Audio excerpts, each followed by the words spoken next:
अस्सलाम वालेकुम and welcome to Cuba GRE prep. इससे पहले कि हम जीआरई के एक्चुअल मॉड्यूल्स में डाइव इन करें और जीआरई का एक्चुअल कंटेंट और मुख्तलिफ तरह की प्रॉब्लम्स को डिस्कस करना शुरू करें और प्रैक्टिस क्वेश्चंस में डाइव करें, हम एक सीरीज ऑफ इंट्रोडक्टरी वीडियोस देखेंगे जिसके ज़रिए हम समझेंगे कि जीआरई जो टेस्ट है इसका कैरेक्टर क्या है, इसका फॉर्मेट क्या है, ये क्या चीज़ें, क्या सलाहियतें जांच रहा होता है और इसमें किस तरह के मॉड्यूल्स होते हैं और मॉड्यूल्स के ज़रिए किस तरीके से आपकी सर्टेन एबिलिटीज़ को असेस किया जा रहा होता है और इसी तरह की कुछ जनरल बातें जो कि फॉर्मली तैयारी शुरू करने से पहले आपको मालूम होनी चाहिए। तो इस पहली वीडियो के अंदर हम बिल्कुल बेसिक दो बातें डिस्कस करेंगे और वो दो बातें हैं टेस्ट का मकसद एंड टेस्ट एक्चुअली जांच क्या रहा होता है, व्हाट इज द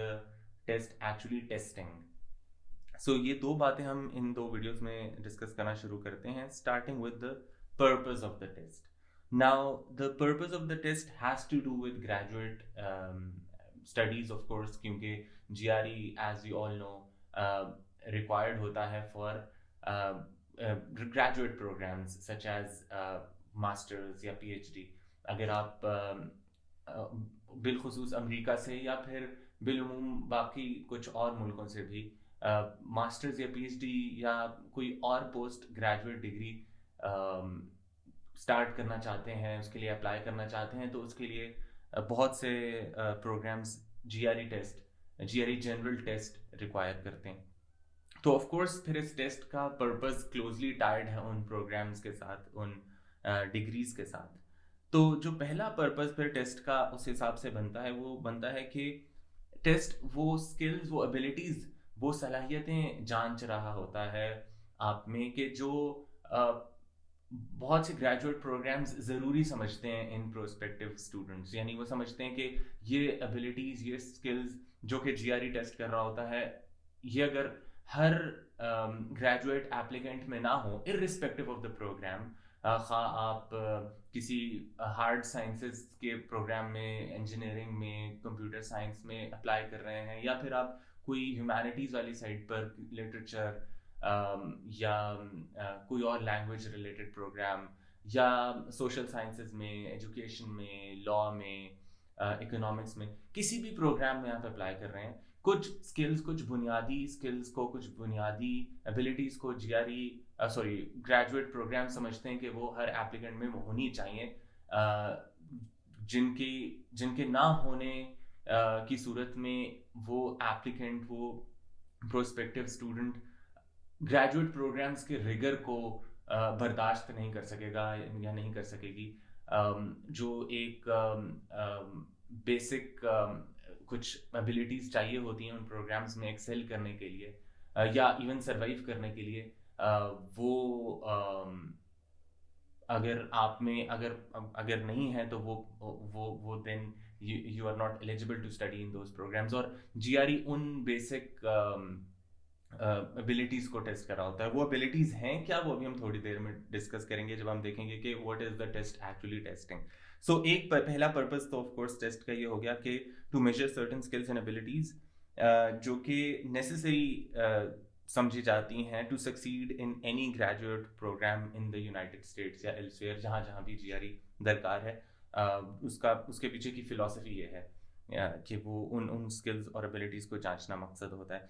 दूसरा मकसद है to provide a level playing field to prospective graduate students, जो कि मुख्तलिफ दुनिया के इलाकों से, मुख्तलिफ एजुकेशनल सिस्टम से, मुख्तलिफ एजुकेशनल कल्चर से अप्लाई कर रहे होते हैं। अब ये जानना बहुत ज़रूरी है कि कोई भी प्रोग्राम बहुत डाइवर्स बैकग्राउंड से एप्लीकेशंस मौसूल कर रहा होता है और बहुत सी और उनमें जो बुनियादी लेवल के डिफरेंसेस होते हैं। यानी कि आप बाकी बहुत से ऐसे क्राइटेरिया हैं जिनकी बेसिस पर एक यूनिफॉर्म यार्डस्टिक के तहत उन्हें आपस में कंपेयर ही नहीं कर सकते। फॉर एग्जांपल, अगर हम एकेडमिक रिकॉर्ड देखना चाह रहे हैं किसी का अंडर ग्रेजुएट का, तो हो सकते हैं बेसिक ग्रेडिंग सिस्टम्स ही मुख्तलिफ हों दो यूनिवर्सिटीज़ के, या फिर ग्रेडिंग की स्ट्रिक्टनेस या जितने स्ट्रिंजेंटली ग्रेड अवॉर्ड किए जाते हैं उस वो मायार डिफरेंट हो।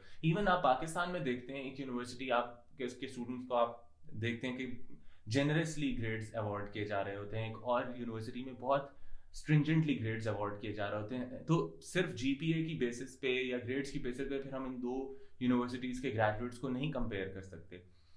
तो हमें कोई एक ऐसा यार्ड स्टिक चाहिए जो यूनिफॉर्म हो, जो दोनों की सलाहियतों को एक ही मयार पर परख रहा हो।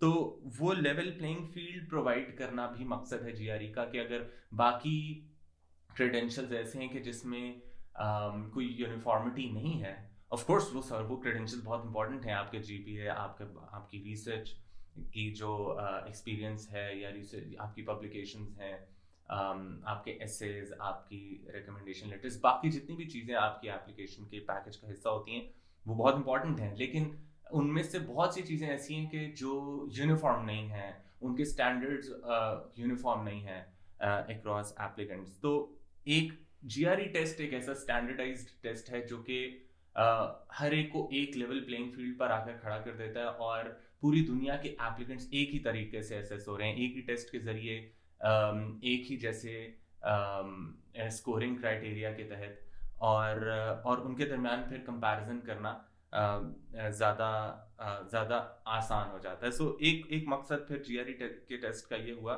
कि एप्लीकेंट्स को एक लेवल प्लेइंग फील्ड फराहम करना। And the third purpose is to add to your application anxiety. Just kidding. So दो प्राइमरी मकासद आपने टेस्ट के ये देख लिए। अब हमने बात की स्किल्स और एबिलिटीज की। अब वो कौन सी स्किल्स और एबिलिटीज हैं जो कि ग्रेजुएट प्रोग्राम समझते हैं कि हर अप्लाइंग कैंडिडेट में होनी चाहिए अगर उसको सक्सीड करना है ग्रेजुएट लेवल स्टडीज के अंदर। तो अगला सवाल फिर यही पैदा होता है कि what does the GRE test.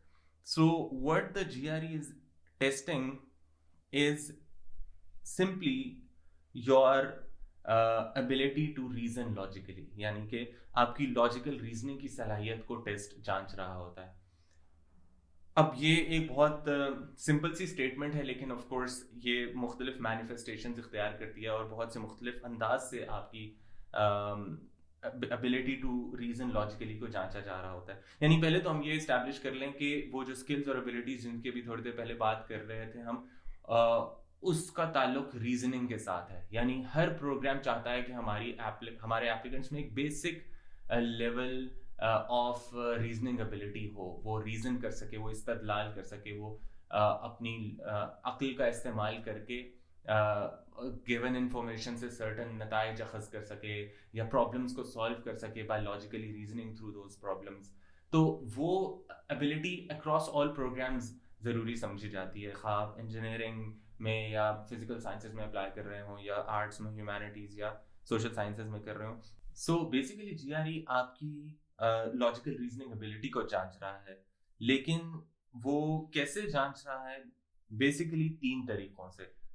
पहला तरीका है by testing your ability to reason through analytical writing, यानी कि आप लिखाई के जरिए, तहरीर के जरिए, कोई बात कम्युनिकेट करने के जरिए कैसे अपनी रीजनिंग की सलाहियतें एग्जिबिट करते हैं, उनका मुजाहिरा करते हैं। यानी कि एक्सप्रेसिव रीजनिंग आप इसको कह सकते हैं। How do you reason by writing something. अब लिखाई के जरिए बेसिकली आप या तो कोई केस बना रहे होते हैं किसी चीज के हक में, या किसी और के केस की पर तनकीद कर रहे होते हैं। तो यही 2 तरीके हैं जिनके जरिए आप लिखाई के जरिए लिखकर एक मजमून के जरिए एक्चुअली 2 एसेस लिखकर आप अपनी रीजनिंग एबिलिटी का मुजाहरा करते हैं, आप अपनी रीजनिंग की एबिलिटी थ्रू राइटिंग को डेमोन्स्ट्रेट करते हैं। सो एनालिटिकल राइटिंग एक तरीका है। ऑफ कोर्स इसकी डिटेल हम देखेंगे जब हम एक्चुअल एनालिटिकल राइटिंग के लिए जो डेडिकेटेड वीडियो है उस पर आएंगे।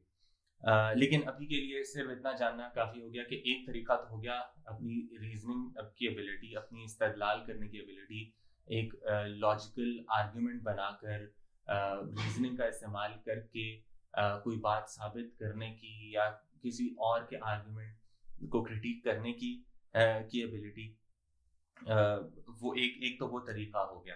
रीजनिंग को जांचने का।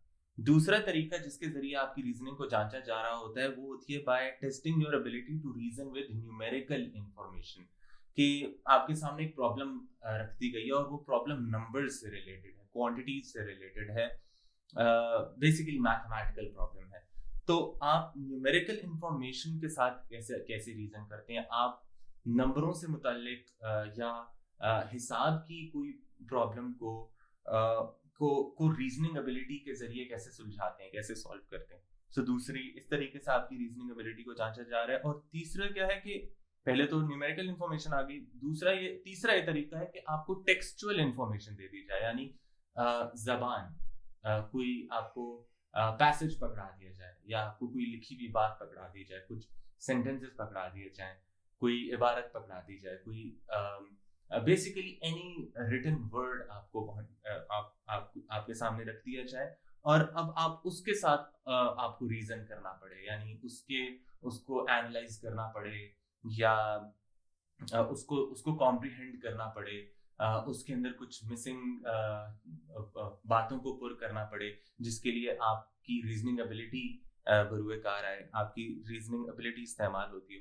तो बेसिकली 3 तरीके हो गए, एक थ्रू राइटिंग, एक हो गया by reasoning with numerical information जो आपको प्रेजेंट की जाए, और तीसरा तरीका हो गया by testing your ability to reason with textual information जो आपके सामने रख दी जाए। सो बेसिकली राइटिंग,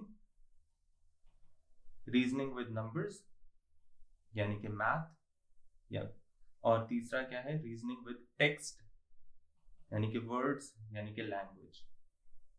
सो इन 3 तरीकों से आपकी रीजनिंग एबिलिटी को जांचा जा रहा होगा। अब इन्हीं के मुताबिक 3 तरह के मॉड्यूल्स हैं ऑन द जीआरई जिनको हम डिस्कस करेंगे इन द नेक्स्ट वीडियो।